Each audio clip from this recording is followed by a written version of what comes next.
Introducing Paddy Power's Beat the Drop. We're giving every customer 30 days free entry and £1,000 up front. It's up to you to keep it. All you have to do is answer 10 questions correctly. Play now at beatthedrop.paddypower.com. Hi there, many thanks for tuning in to the Racing Post Weekend Postcast. I'm Bruce Millington, and joining me to look ahead to a cracking weekend are Paul Keeley and David Jennings, as well as Postcast debutant. Warmly welcome from Paddy Power, Darren Hughes. Now then, the lads were in fine form last weekend on the show. Paul Keeley banged in a huge winner in Sands and Marley. And then DJ made a really great case for Sharjah Bridge in the closing Balmoral handicap. The horse looked hopelessly hemmed in, but somehow managed to get out and did the business. So DJ, hopefully that means you can upgrade the wedding plans and get an even more famous band in. How did that go for you, mate? I guess that was a right result, wasn't it? Yeah, it means we can invite you now, Bruce. Oh, I was borderline, was I? It was the worst, probably 7 furlongs of my life, and then the best furlong of my life, all in one. It was blissful to watch those final 20 yards. It's one of them ones that just clicked. And as you well know, Bruce, they don't always click with me.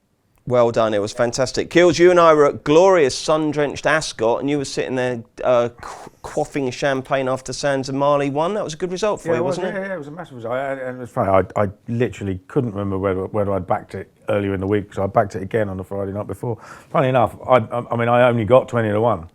Because that's what price it was earlier in the week, and on Friday night I don't get best odds guaranteed, but I'm not going to moan about it. I had a little press up on Betfair as well, but it was your nice. 20 to 1 winner. Now then, Darren, welcome along to the Postcast. We always ask our debutants a few questions. So, what is your job title there at Paddy Power?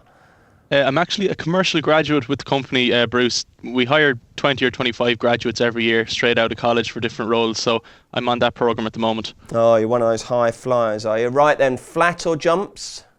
For punting, definitely the flat. For watching, definitely the jumps. Okay, favourite horse of all time? Our Connor. Our Connor. Do you prefer puppies or kittens? Puppies. Puppies. What's your favourite snack after you've been swimming? Kittens. After I've been swimming, Jesus, I don't know, popcorn maybe? Popcorn, okay. And finally, which football team do you support? Kind of gone off the old football the last couple of years. I was always a United fan historically, but they're kind of fairly finished at this Fair stage. weather. So you're racing all the way, Darren, are you? Absolutely, 100%. And finally, are you a better judge than Frank Hickey or Niall O'Reilly? I am in my hoop, not a chance. Well, hopefully you got some winners for us. You've certainly got all the prices.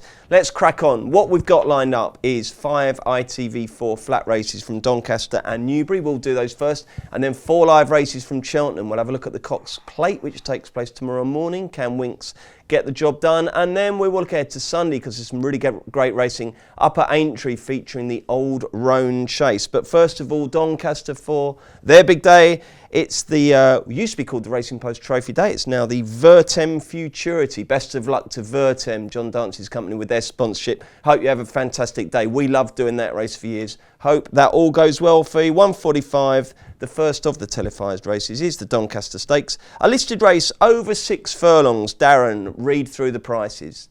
Sure thing, Bruce. So, Sandonado's at top of the market at 9 to 4. Brett de Vere is 4 to 1. Barbill is 5 to 1. Dave Dexter and Heartwarming are 11 to 2. Garris and Canton Queen are 10s. And because you're the debutant, you get to go first. Who's going to win this? Kick us off with a winner. Not the greatest race in the world, Bruce, to start the day off, unfortunately. The one I kind of like here at a big enough price is Canton Queen. She was well able to lay up at the pace in a better race last time out. None of these would be overly inspiring to me, to be honest. I don't really like backing horses in listed or group races after they've only won a maiden or a novice race, so I'd take a chance on her at a price. Okay, we've got warm one here. DJ, who do you like? I do like one in here. I like Heartwarming from the Clive Cox stable. Got absolutely no run whatsoever last time at Newmarket. It was one of them races. Frankie Dettori was booked. But I think it actually backfired that Frankie Dettori was booked, because he just gave up. It's incredible. He didn't even try to find a gap in the last half of furlong. It was just, I'm not going to get a gap. Who cares? It's only in a Group 3. Doesn't matter. And he gave up. And Heartwarming finished full of running. Now, the thing I'm worried about here with Heartwarming is that she's stepping up from 5 to 6, and I'm not certain she's going to stay. But she is a half-sister to Leitrim House, who won over 7, and she's a half-sister to another horse who won over a mile, even though her Heartache is a full sister. So it's a little bit tricky whether she's going to stay, but I think she's got loads of ability. And if the gaps do open, I think she could be very hard to beat here if she does stay. Powers are 11 to 2. She's freely available at 8s and 9s everywhere else. So either Niall or Frank really fancies Heartwarming. I'm not sure which, but I think 11 to 2 should be her price rather than 8s and 9s. And if the gaps do open, I think she's going to be pretty hard to beat. Okay, Kills. Yeah, I echo what they're saying. This isn't a great listed race. I mean, Bar Bill has run 1,000,000 times and is actually the highest rated horse in the race, and has got a fair chance for Mick Shannon. Sandinato probably the right favourite. Don't think he achieved that much on your weather last time, but Andrea Azzani is the absolute boss of Doncaster, isn't he? He has so many winners there.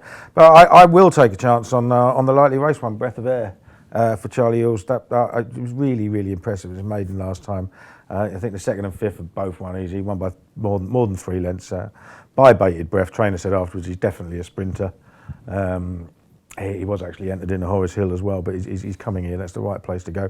I think the history of this race, what you do tend to get is a lot of horses that have run quite a few times, and then a likely race one wins it, like Speaking Colours did last year. And I think it's Breath of Air for me. Okay, we've got a real test coming up next at Doncaster. The 3:25, the sunracing.co.uk handicap. Wide open, 5 furlongs. Darren, what's the betting? Sure thing, Bruce. So Camacho Chief is Fav at 6 to 1. Tarbouche is then 7 to 1, the same as Arissimus Maximus. Copper Knight is 9s. Dakota Gold is 11s, along with Foolad, and it's 12s bar. DJ? No real strong opinion. Tarbouche is top weight for a reason. It's going to be hard to give weight to everything here, but just love the way it travels. It's in the form of its life. It might just be vulnerable to something less exposed, but each way, I think at around 8s, I think that will finish in the first 3 or 4. Kills? I quite like Able Handy here, Declan Cowles. I mean, as a horse that's been massively overfaced all season. He's running the Commonwealth Cup, he's running the Numthorpe. He was borderline group class as a 2-year-old. He was rated 105. That's where he began this season. He didn't show any form until running in the Portland when he finished 6th, only beating 3 lengths 2 starts ago. And I thought that was a really good run, a sign that he was on his way back. Then he went back up to 6th furlong, which he doesn't get at Ascot in a good race last time, and didn't get home. Back down at 5 with a bit of a cut in the ground. He's down to a mark of 92 now, £13 lower than he started the season. I think he'll run well. And Darren, who's your fancy? Well, I've good news for DJ anyway in terms of finishing in the first 3 or 4. We're actually paying 5 places on this race, given the large field, so you have an even better chance of squeaking some place money there. I actually really, really fancy one here at a big price. I was kind of excited about it yesterday. I had a chat with Niall there, who's not quite so keen, so that's kind of tempered me a little bit. But the one I like here is Evergate. He's drawn 20, and everyone knows the importance of the stand-side rail in Doncaster. I did a bit of stats crunching yesterday, and the results of being drawn on the rail are 61% higher in terms of the amount of winners expected based on SP than if you were drawn the far side of the track, which is obviously a massive advantage if you are drawn on the stand-side rail. Tom Marquand is booked to ride. He's a 21% strike rate for Robert Cowell, and he's also a level stakes profit of $15.75 to a £1 stake for every ride he's ever had from. I'm really, really sweet in this lad. I think the ground should be grand from. He's weighted to overturn form at Arissimus Maximus, who's like a third of the price. So I think he could do an awful lot worse here, especially with the 5 places. Jesus, it's like having Stephen Hawking on the podcast. Yeah, I know, he's very convincing, isn't he? Whoa, get Darren, blimey. This is good. Right then, 4:05, the big race at Doncaster, and indeed of the day. It's the Vertem Futurity, a Group 1 2-year-old race over a mile. It is traditionally one of the key races for throwing up champions in the classic generation. Last year, Saxon Warrior won it and then landed the Guineas. We've had loads and loads of Derby and Guineas winners, and indeed Ledger down the years. Let's see what we've got here. I believe, Darren, that Aidan O'Brien dominates the market. He does indeed, Bruce, yeah. But good news for punters from Paddy Power as per usual. We're money back if Magna Graecia does actually win the race. So yeah, unsurprisingly, he heads the market at 11 to 8. Turgenev is in there at second fav at 4 to 1. Phoenix of Spain is 9 to 2. Great Scott is 14s, and then we're 16s bar. And Kills, who will cross the line in front? Well, I don't know. It's far more open than that betting makes it suggest. I mean, Aidan O'Brien's won this race loads of times, 7 or 8, isn't he? Nearly all of them won last time out. I mean, he's going in there with a short price favourite. He was beaten in the Group 3 last time. Now, it might be a good Group 3. Persian King obviously came over from France with Andre Fabre, and he did find plenty, but he's going to be racing on softer ground much softer ground than he was there, because it was good to firm and pretty fast. And just 13.08, that's a stupid price. There's nothing between him and Phoenix Explain really on form. Phoenix Explain's won 2 of his last 3. The only horse to beat him is Too Darn Hot.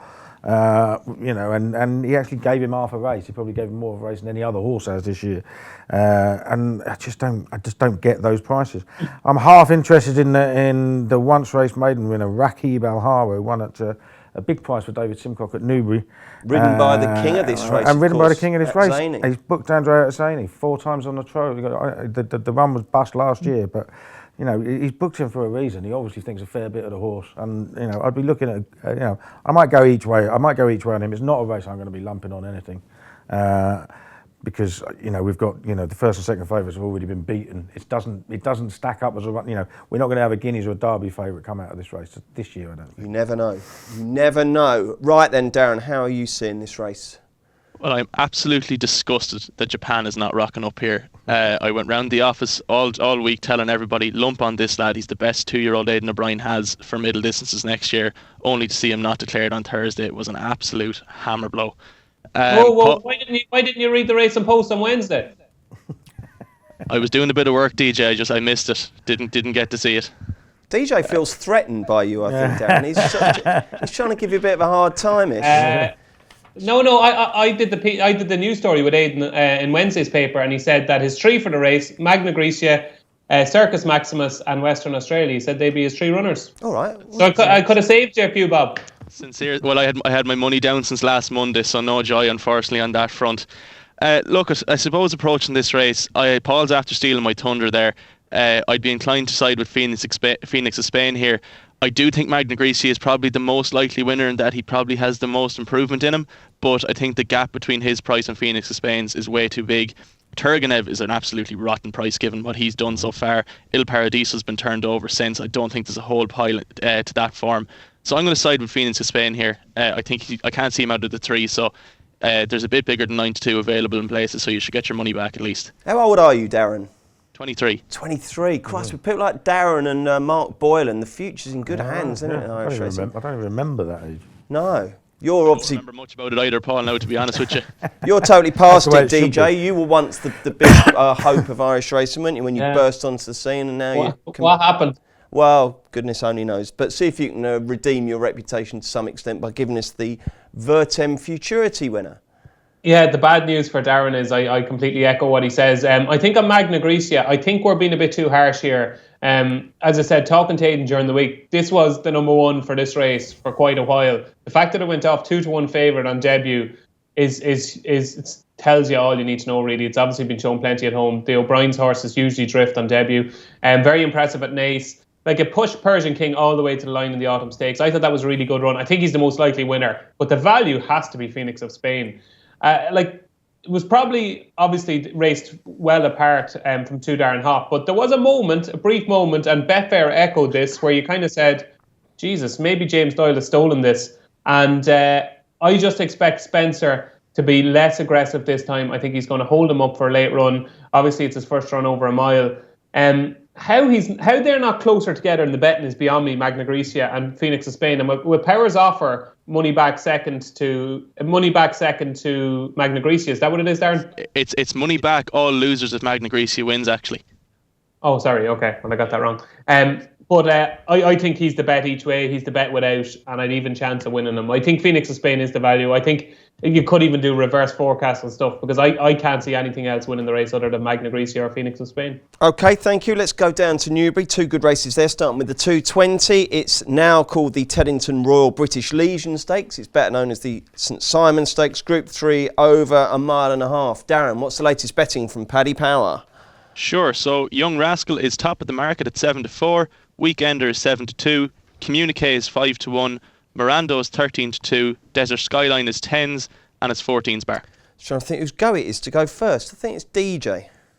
Is it? You're going to be disappointed. Don't really fancy anything here. I'd be taking on Young Rascal. I'm just not convinced. The vibes were very, very poor going into his return to action at Newbury last month. And I don't know. He was workmanlike. He won by a short head. He's obviously rated to win this race, but I don't know. He's a short enough price. I'd maybe take a chance on Weekender, who's got that form at Muntaha in the Ebor, and he's ran against Marmello. He's got pretty solid form even against Magic Circle. So at the prices, I'd side with Weekender, but it'd be a no bet race for me. Is your phone beeping, Kills? I don't know why. Well, probably because you haven't got it turned off. Yeah, but I don't know. I didn't get a message or anything. That's the thing. Okay. Anyway, if you wouldn't mind just give us a tip here, Kills, that'd be great. Sorry. Yeah, I'm struggling. I can't look past Young Rascal, to be honest. I mean, yeah, there were a bit negative vibes last time, but it might have been just because he needed it, and he did put his head down in it and battle, and he's rated to win the race. I think he will win it. Come on, Darren, inject some enthusiasm into this race for us. Probably nearly the most tepid affair of the day, Bruce, unfortunately. I'd be inclined to agree with Paul. I just can't see past Young Rascal. The only thing that worries me slightly is the good ground. William Haggis said afterwards that he did need it soft and he liked it soft. And they had him entered in, I think, a 1.7 mile race at Arc weekend, and he didn't take up that engagement due to the ground. So I'm just wondering, will the trip and the ground maybe catch him out? Looking down the list, to me, there doesn't seem to be an out-and-out group horse here aside from him, and there is the potential that he is still improving. So I probably won't have a bet in the race, but he's the one for me, I think, to win the race. Okay, apologies in advance because Keels is about to tell us about a massive price that he got earlier in the week about a horse that isn't available, so he's no bloody interest to you whatsoever. 250 Newbury, the Molson Coors Stakes, better known as the Horace Hill Group 3, over 7 furlongs. Latest betting, Darren? Sure, so chairman of the board, tops the market for Mick Shannon. Azano was in then, he's 7-4. Azano is in then at 7-2 for John Gosden. Fanar is 13-2, Atmad is 9s, Dirty Rascal is 9s, and it's 12s bar. Come on then, Boasty. What price did you get, chairman of the board? Well, I was looking at this race when I was doing a weekend on Monday, and I thought, well, I won't be able to tip in this race because chairman of the board would be a short price favourite. And then I looked a little bit later, one firm opened up 8-1, and I just could not believe it. It was the most ridiculous price I've ever seen. And he was still 4s or 5s, I think, on Wednesday, which was, again, crazy. I mean, yeah. So here we are now. He's 7-4. Where's the value? He'll win. The dropouts from the race, including Victory Command, who was declared and is now a non-run. I mean, he's actually got the best form in the race on a maiden form on Race and Post ratings. He ran to a Race and Post rating of 96. First time out, won at Goodwood, beat a horse rated 79 by 8 lengths. He ran nearly half a second faster than an 82-year-old rated 5-year-old who carried £5 less on the same card. And he just blew everyone away. And Mick Shannon had put him in the Irish Guineas 3 weeks earlier, and they think the world of him. That RPR has only been beaten by 2 horses first time out as juveniles this season: Calix and 10 Sovereigns. Wow! Right, and the next best is Jash. Crumbs. Right, so he's up there. If it was trained by Gosden or Aidan O'Brien, it would have been odds on at the start. You know what I mean? I think with normal improvement, he's virtually going to be impossible to beat. Is he still value at 7-4? I think so, yeah. That's another account you got closed down there, isn't it? Darren, who do you fancy? So just to echo there what Paul said, Mick Shannon said this is the best horse he's trained in 15 years. Wow. And I think in that time he's had a couple of placed horses in the Arc or in Group 1 races and stuff like that. Yeah, this lad only cost 27 grand as well, so it just goes to show you don't need to be spending millions to get yourself a potential superstar. Again, look, I didn't get the fancy prices like Paul did. I'm not quite that shrewd. I know his time figures in his sectionals here were out of this world, on his debut. So, yeah, he potentially is still a value at 7-4. One that I had half an interest in at a bigger price was Al Mufti. His last race, or his last run, has been franked since, but that wouldn't be a confident shout at all. I probably won't get involved here, but chairman of the board, I wouldn't mind seeing him win for Mick Shannon. David Jennings, who do you think will win this? I have a hard luck story about chairman of the board when it ran its debut at Goodwood. I was working in Navan, and one of my esteemed colleagues in the press room told me there's a horse belonging to Mick Shannon that's supposed to be the best juvenile he's had in 20 years. And I said, oh, that's fantastic. And they said, what time was running at? I think it was around 2:30 or 3:25. I said, oh, that's brilliant, I'll back that. And it was outside after a race, and I knew the race was coming up. And then Aoife rang me about some wedding shit or something, and I was on the phone to her, and I was like, oh, blah, blah, blah. Then I come back in, and he had won by 8 lengths. Oh. So it's very frustrating. But as Paul said, it was one of these races where you were watching the race going, this is a Group 1 horse we're looking at. And if he got the 8-1, that's incredible. That is really, really good value. He's the most likely winner of the race. At the moment, 7-4. a winner's a winner, I suppose. It'll probably win. But the one horse that's way overpriced is House of Kings from Clive Cox. I'm hoping it's going to be a good day with Heartwarming and House of Kings. There's some 25 to 1 available out here. This horse is completely underrated because it's been very, very green so far. It's a work in progress. I'd advise anybody to go back to his debut run at Newbury. It finished third that day at 25 to 1. Adam Kirby was really sympathetic, traded very short in running, and looked like the best horse in the race. I still think it will be the best horse to come out of that race. Then didn't get a good ride next time at Foss Last by Luke Morris, who hit the front too early. But last time, it won a novice event at Leicester that has worked out spectacularly well, because the third Attainment has won since, and the second Global Hero has won since. So the second and third have both won since. I think he's a very, very good horse. I don't think he's a superstar like Chairman of the Board is likely to be, but he's 25 to 1, and he's a better horse than that. So I'd be interested maybe in either backing him each way or backing him without Chairman of the Board. But for Paul's sake, given the gentleman that he is, I hope Chairman of the Board wins. Standby Jumps fans, Cheltenham next. Introducing Paddy Power's Beat the Drop. We're giving every customer 30 days free entry and a grand up front. It's up to you to keep it. All you have to do is answer 10 questions correctly. Play now at beatthedrop.paddypower.com. Okay, welcome back to the Racing Postcast. We are now looking ahead to 4 live ITV4 races at Cheltenham, and we will start with the 2 o'clock. It's the Matchbook Betting Exchange Handicap Chase. 3 mile, 1 furlong. Some good old names like Manella Rocco and various others in the lineup. What's the latest betting, Darren? Sure thing. So we have 4 Good Measure, who's fav at 6 to 1. Manella Rocco is 7 to 1. Shantou Village is 7 to 1. Bracardor 9 to 1. Lorium 9 to 1. Callet Mad 10s. Cogri 10 to 1. And 12's Bar. I get criticised for being too pro jumps racing on these postcards, so I'm going to have to kind of temper my enthusiasm for this, I think. But isn't it great? Come on, this is fantastic. This is what we've come to see. It's the 2 o'clock at Cheltenham, and Darren Hughes is going to tell us who's going to win it. Well, I don't think there's a such thing as being too enthusiastic about jumps racing, Bruce. Best sport in the world by a country mile. My fancy here is Doing Fine for Neil Mulholland. He started the year really well, Neil Mulholland. He's one of those trainers that just seems to be able to get his string ready early on in the jump season.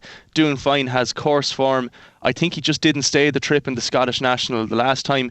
Good ground is sure to suit him, and he has gone well fresh in the past. I think he's 11s with us. There's a bit of 14s around the place, and I think he's the one for me. And who's the one for you, DJ?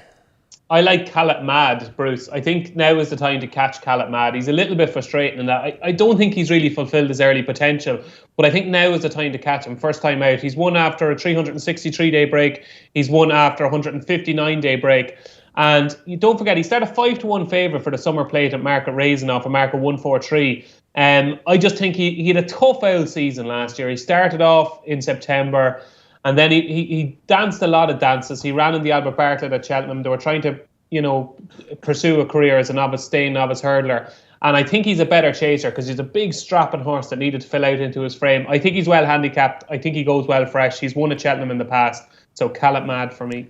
Callet Mad, one of the low points of your 2018 Cheltenham Festival Kills. You're going to retain the faith? Yeah, no, I'm not. There's a couple of others I like in this. This is a strange race at the head of the market, isn't it?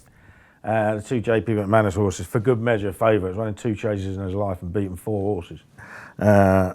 He's going to improve for 3 miles, but he obviously had problems last year because he only ran twice. He might be a good thing, but there's nothing in his hurdles for him to say he's any better than he is. Manella Rocco, what is he? 1 from 13 over fences, clumsy as hell. Had a wind operation. What do you do with that? No, can't have that. Bracardor, how about Bracardor? What a good horse that was for Paul Nicholls last year. Started off and rated when he first got it rated at just over 100. Ended up running 4th in the Hennessy. Might have lost his form right at the end of the season, but he's ran some cracking races all year. He's only on a mark of 135. Comes here after a wind up. Loves good ground. I think he's got a fantastic chance. I mean, I'd nearly make him favourite. And the other one is Relentless Dreamer, who just ran a stack of decent races last year. I don't think he's got that much ahead of his handicap mark, but he just keeps running solid races and would be a fair each way bet. But I mean, Bracardor for me, I think he should be fab. Okay, the 2:35 at Cheltenham, the Masterson Holdings Hurdle, 2 miles.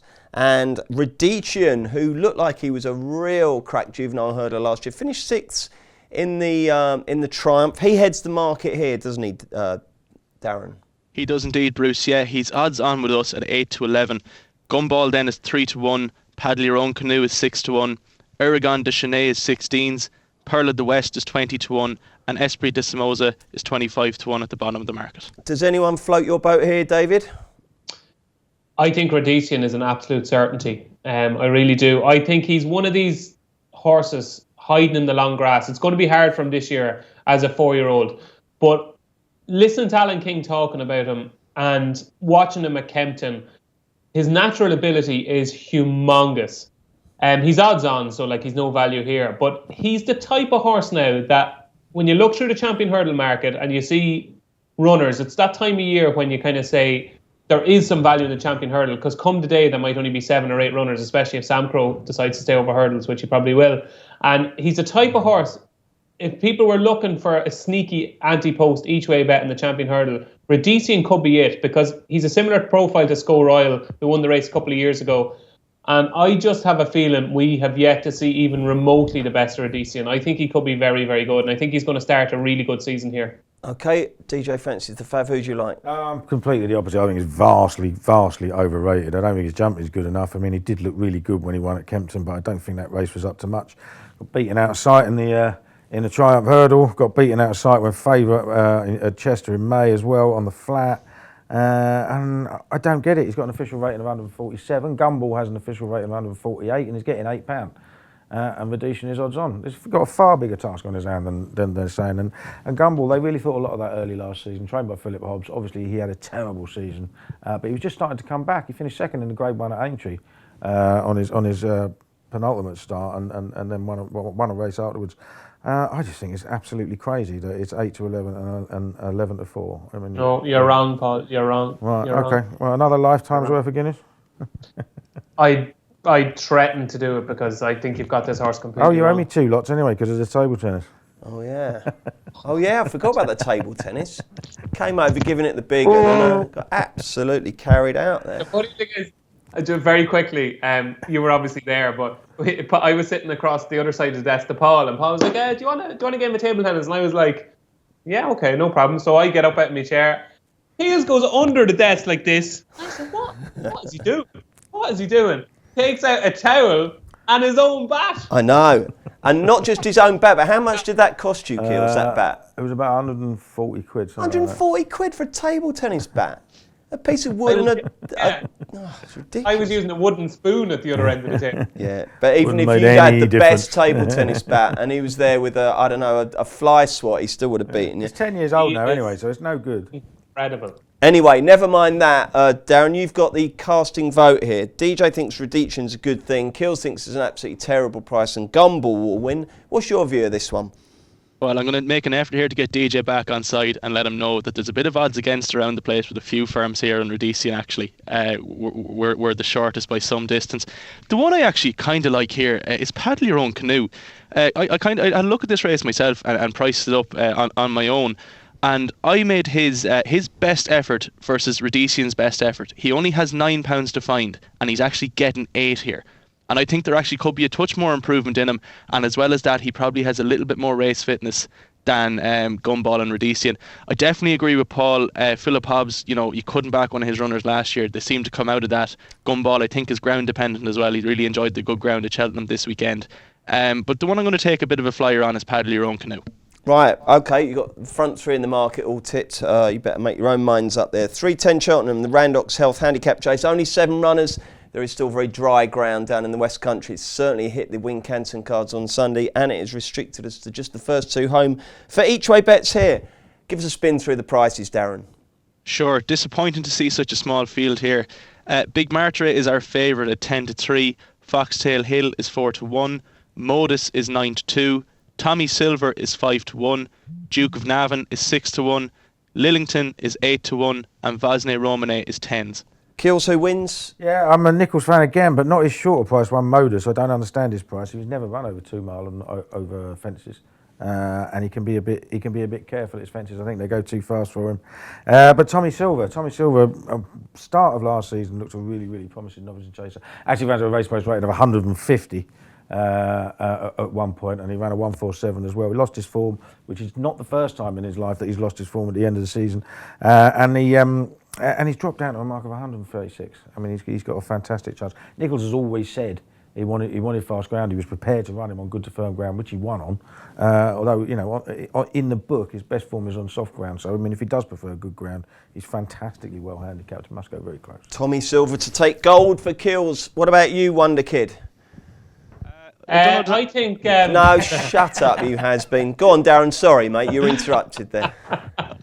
Very good, very good. I just see there's actually a horse named after DJ in this race, the Duke and Navan. Surprised nobody's picked up on that. No, I'm going to agree with Paul here. I think Tommy Silver is a potential class act. He should be a lot better than the mark he has here, and he'd be the one I'd fancy to win this. Are we going to have 3 votes for Tommy Silver, Duke of Navan? I thought he was going to say Big Martyr. Maybe he was named after me. But no, this is going to be a great Saturday for Keels, or a desperate Saturday for me, or vice versa. Because I think, like I said earlier about horses catching them fresh, I think this is the time to catch Modus. He's a horrible horse. He doesn't show you what he really has ability-wise, and he sulks. When he steps up in grade, he sulks. But I think at this level, I think he might just get away with it. And again, the whole freshness thing really interests me here. He's had a 198-day break. If you go back through his form, I'll do it really quickly. 197-day break, he won. 225-day break, he was close-up third in the handicap hurdle at Ascot. He came back from a 60-day break to finish a close-up sixth in the Coral Cup. Then last year, after 185-day break, he won first time out. OK, the 3:45 at Cheltenham is the Potemps Network Handicap Hurdle Series qualifier. 3 miles. Take it away, Darren. Sure, so a typically competitive affair here. The clock is ticking, heads are marked at 5-1. Wait for Me then is 10s. Angel of Harlem 12-1. King Calvin 12-1. Not What I Am 12-1. Red Infantry 12-1. Sykes 12-1. Time for Ben 12-1. The Eagle has landed 14s and we're 16s bar. I suffer so badly from guilt. So DJ, my good mucker, who's going to win this race? No, forget it. Go on, flat. No. Come on, bet. Please. No, Come on. I'm sorry. No, go on. You're the best judge, so I want you to go first. Come on, DJ. I am. My arse the best fucking judge. I'm the 4th best judge in this podcast. Go on, mate. You're definitely the 3rd. All joking aside, this is the one race I have no opinion on. It's just a complete coincidence that you're trying to lick up to me now. But no, I don't fancy anything here at all. If you had to have a bet. If I had to have a bet, because I backed it 357 times in my career, I would say I'd probably go for Wait For Me. But sure, Wait For Me is Wait For Me. He's going to look unlucky all the time. So. All right, Keels, who do you like? Yeah, I mean, I do particularly like the Jolly. The clock is ticking. He was 5th in the Silver Trophy last time. They just didn't go fast enough. He got outpaced halfway up the straight and really stayed on strongly. I think he's been crying out for a step up the 3 mile. He will improve for it. He's probably got a stone in hand of his handicap mark. By the end of the season, he'll be a stone higher, I think, especially over this trip on decent ground. Stuart Edmonds is getting a bit of a name for himself. He's been doing well. Yeah, he's been doing very well. He's already had a Cheltenham Festival winner a couple of years ago with Dim's book. He's had 2 then, hasn't he? He won the plate, didn't he? Yeah, he did. Yeah. And he also won the Kim Muir. Yes. Anyway, I think he's got a massive chance. The other one I'd be half interested in, as long as it is a massive price, is the Mighty Don, who ran some really decent races over hurdles last year. He's quite a talented horse, but very clumsy, and they made the mistake of trying him over fences at Fontwell. And you want to go and watch this race? I'll just read you the comments. Jumped badly and to the right. Press leader blundered 5th. Rider lost iron and unbalanced. Jumped violently right and unseated next. There was a horse not cut out for jump a fence. It's the Mighty Don. But I mean, he is quite talented and he's perfectly capable of running a good race. I think he was 9th in the Potemps and he ran another big race at Aintree afterwards. Okay, Darren, who do you like here? Well, Paul, the Mighty Don is actually 16, so if you did fancy a flyer there, he's not a worse price, and there is a fair bit bigger around the place with other firms. The one I like here is Not What I Am for Harry and Dan Skelton. It's only his second run for the pair of them. He came over from Ireland, where his form was kind of middling. This is his second run after a wind up. Ran a fairly good race at Doncaster last time out in good ground, so should handle the ground. The other one I'd be half interested in is Dawn Raider, who is actually an Irish raider for Pat Kelly with Barry Geraghty booked. They'd be the two, but typically a very competitive affair. You'll do well to get the winner of this one, I think. OK, before we find out who the lads fancy away from the glare of the TV cameras, a quick mention of the 7 o'clock tomorrow morning at Mooney Valley. Of course, it's the Ladbrokes Cox Plate. And the mighty Winks is bidding to make history by winning it yet again. And I guess she's a hot favourite, isn't she, Darren? Sure thing, yeah. She's 2-9 fav, Bruce, with us. Ben Battle then is 5-1. Humidor is 9-1. Kings Will Dream is 16s. Rostropovich is 20s. Avilius is 25s. D'Argento is 33s, and then Savvy Coup is 45-1. I was going to say, will you wake up for it, Kills? But you've got the weirdest sleep patterns of all time. You've probably been awake for about 4 hours. Yeah, by the time I've gone back to bed by Do you think she'll do it? Yeah, I don't see why not. I mean, the one thing is Ben Battle probably is a little bit better than somebody else she's been taking on recently. With all that fuss in Australia about saying she hasn't beaten much. It's true for the last 2 seasons. It's not necessarily true going further back. She had an official rating of 132 for a reason. No reason to suggest she's not worth it. And if she is that good, she wins easily. But she hasn't had to have a proper race for a long while. So we'll have to see how good she is at the age of 7. But Ben Battle, he's not brilliant, is he? And he had a hard race last time, so she'll win. DJ, is there a betting angle here? He's not brilliant, Ben Battle, but he's bloody good, and he's the best that Winks has taken on. Obviously, Highland Reel, we go back, but that wasn't the real Highland Reel. I have a significant worry for Winks in that despite all of our Cox Plates, I don't think Mooney Valley suits her because of the short home straight. And if you watch through all her wins at Mooney Valley, Hugh Bowman makes up ground as he's turning from the back straight. It's a really strange track, Mooney Valley, to walk it. It's bizarre.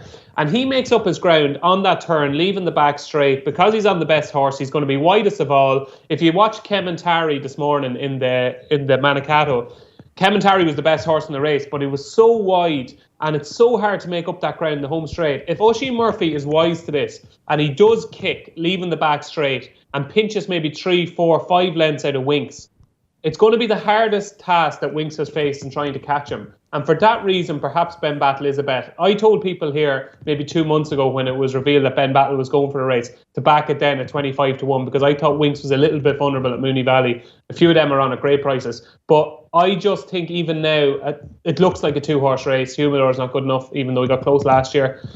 I worry for Winks. I really hope she wins, but I'm worried. Was it last year you were out there, DJ? Or year yes, before? It was. Last year, wasn't it? Was year. that one of the highlights, seeing her win again?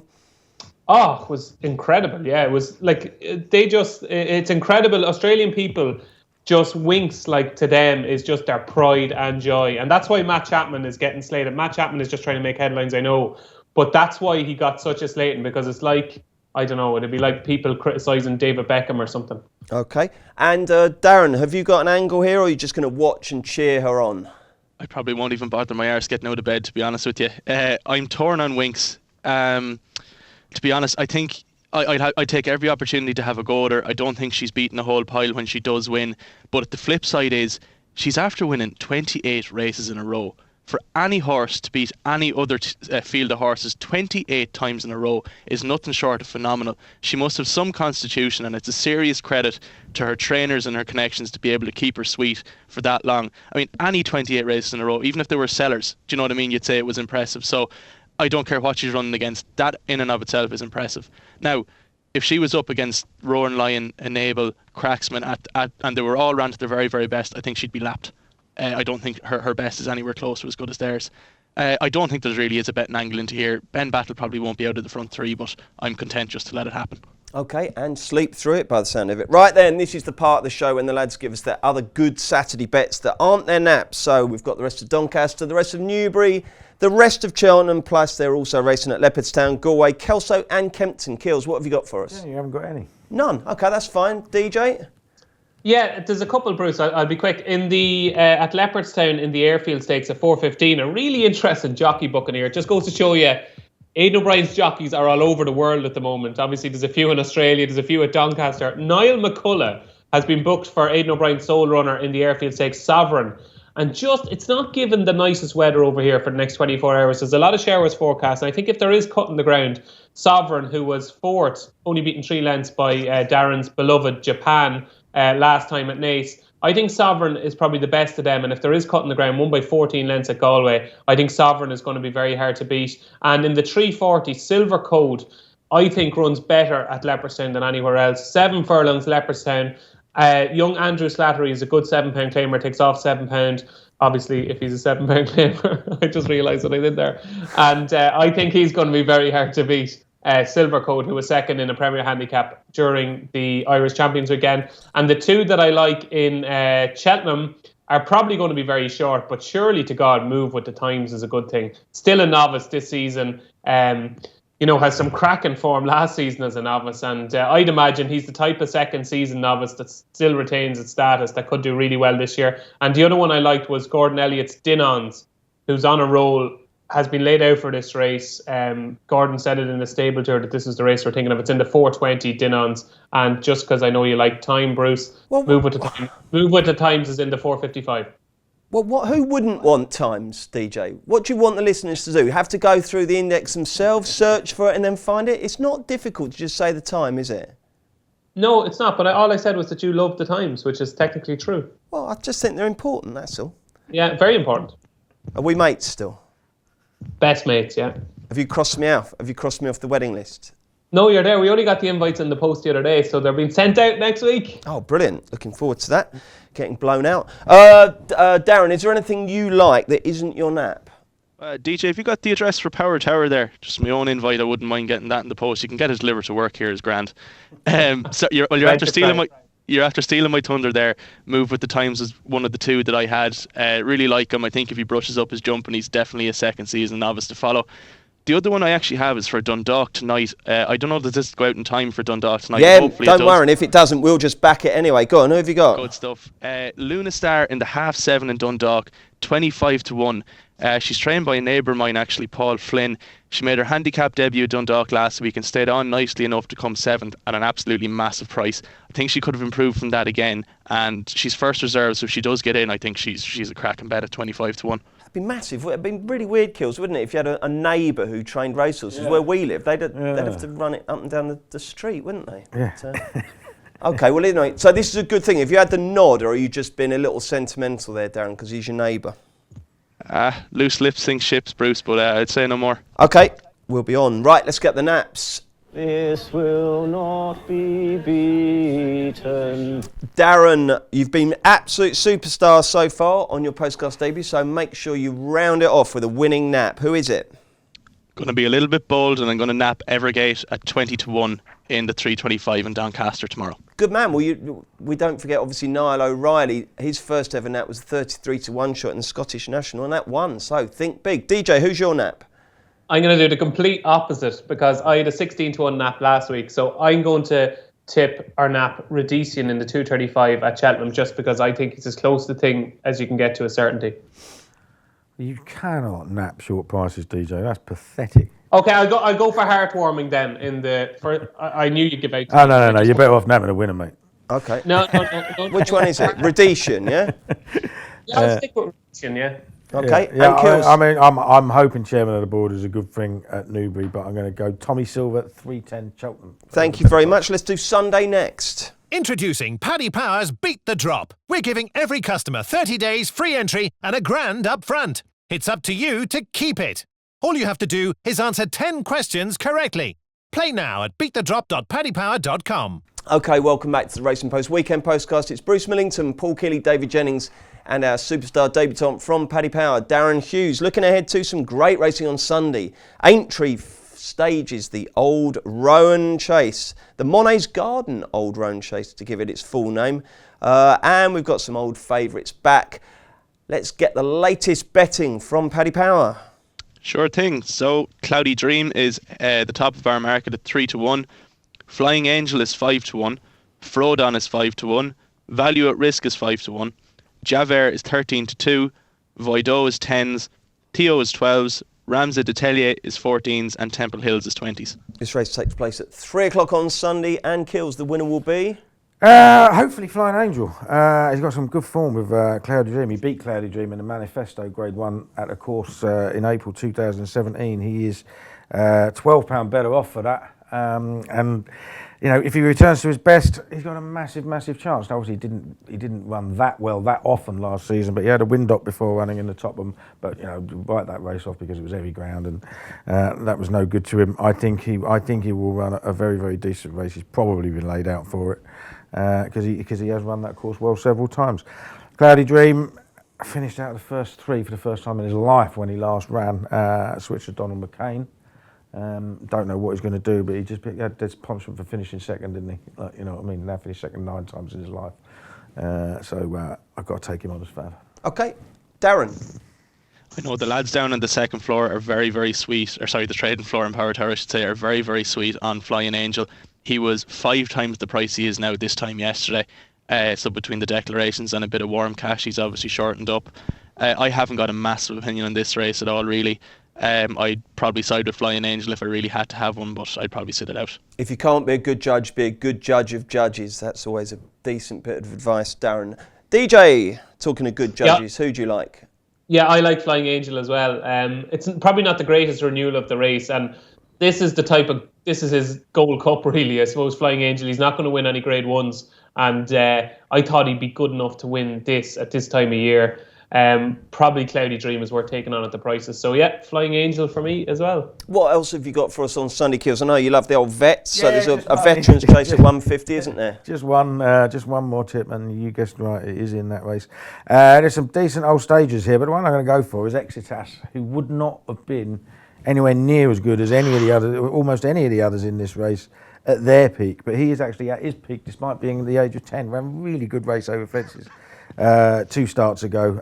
Just a horse that's running really well, likes decent ground, full of enthusiasm, and I think it might just be his day. Okay, Kills, thank you very much. DJ, what else have you got for us on Sunday? The rest of Aintree, we've got Galway, we've got Wexford, and we've got Wincanton, where, as I say, the hard or good to firm ground means there's very few runners there. I like Three Musketeers in the 225 at Aintree. I still think he's well handicapped over hurdles and has gone well at Aintree in the past, so I like him. In the first race, that's the maiden hurdle, which often produces a really good horse. I probably mightn't this time, but I thought II Charlie was head and shoulders above them, already rated 145, so I thought that'd be very hard to beat. And at Galway, it's actually 3 days of racing at Galway. Really interesting first race on the card. Getaway Katie May, who won the bumper at Aintree, has been bought by one and only JP McManus and makes its debut in that race. But it's taken on Ting Tangle from the Gordon Elliott stable, who's a good mare as well. So that'll be a really interesting race. I wouldn't have a huge opinion on it. Blow by Blow makes his chasing debut, the Martin Pipe winner in the 105. But the one most interesting horse from a betting point of view could be 2A per me in the 140. Now, form figures at the moment of 5-8-7 wouldn't inspire confidence, but it's moved from Mouse Morris to Noel Meade. It's got really good form from the first half of last season. It's only rated 128. I think it's better than that. And the change of scenery and the fact that it's running at Galway where it's ran well in the past, I think 2A per me. He has top weight, but I think he's going to be hard to beat in the 140. Okay, and Darren, have you got anything else for us on Sunday? Nothing massive, Bruce, to be honest with you. Just to echo what DJ said there about that 5-past-1 beginner's chase, that's been won in the last 10 years by Don Cossack and Presenting Percy. So that tells you what kind of a meeting it is at Galway over the next couple of days. Some really classy sorts can come out of it. Lovely stuff. Weekend plans, Kills? Well, we're recovering after the leaving party tonight. Oh, yeah. For a couple of our old boys. And I've got a poker tournament on Sunday. Wow. Do you think you want? What's the buy-in? Is that the buy-in? How much it's a 50 quid buy-in, be about 30 of us. Really? Yeah, it's our annual. So you win a bag. It's our annual trophy game. You get bragging rights for the next year. Do you fancy your chances? Well, I've won it once. Because you go easy on the drink when there's money on the poker table. I go a little bit easier to start with. Yeah. And then just pick on the people who are absolutely wasted. Yeah. DJ, I believe there's a piece that you really did enjoy writing going in on Sunday. The big interview with Mark Enright. Tell us a little bit about that. That doesn't sound like one to miss. No, it's scary stuff, really, and you know it's a really open, honest, engaging interview with an absolute gentleman who has been to hell and back. And thankfully, he's back now, and one of the most popular members of the Way Room, Mark Enright. I was crying. Now, I'm a big softie. I bawled my eyes out during A Star Is Born last week. But I had tears rolling down my face when he was telling me this stuff. And it's just remarkable. Remarkable, honestly. I'd advise anybody to read it, not for my crap writing, but for his input into it. I'm sure it's a great piece of writing, DJ. We will definitely catch that. Are you doing much this weekend? Just licking stamps and putting them to envelopes, yeah? No, Aoife's hen is on this weekend, so I'm a free man. Oh, is it? Where's she going? Waterford. Waterford for her hen. Cool. Yeah. Excellent. How many of them are going? I think there's 20 or so. I think Super. God only knows the carry on. I try not to think about it. So you've got a blissful weekend at home, yeah? Yeah, working in Leopardstown on Saturday, and then I'm off on Sunday. I'm going to play golf. Fantastic. Okay, and Darren, what about you? What have you got lined up for the weekend? I haven't been home to see the parents in a while, so I'm going to head back down to Longford to see them. It's a small place in the Midlands. DJ is probably the only other one that knows we have a presidential election this weekend in Ireland, so my vote is still at home. I'll go home and take part in that. Is there still a dog track in Longford? There is indeed. There is indeed, yeah. I thought I'd heard of it. That's about all. Less of that. So after that, then it's also a bank holiday in Ireland this weekend, so I might head down as far as Galway. I have a few mates down there, and head to the meeting then on Sunday out at the racetrack. So that'll be my weekend, I'd say, summed up. Well done, Darren. Thank you so much for your input. You've been a really great debut. We do hope you come back and join us, particularly if you manage to tip a few winners. Well done, DJ. Enjoy the Solitude Kills. Good luck in the poker. Thank you very much for joining us, folks. We're back next Friday, looking ahead to another great weekend of racing. In the meantime, Maddie and the gang are reviewing the weekend on Monday. We've got Steve Palmer and the brilliant Ian McLaughlin from Paddy Power with the regular golf postcast on Wednesday, and there's also football on Thursday. Introducing Paddy Power's Beat the Drop. We're giving every customer 30 days free entry and £1,000 up front. It's up to you to keep it. All you have to do is answer 10 questions correctly. Play now at beatthedrop.paddypower.com.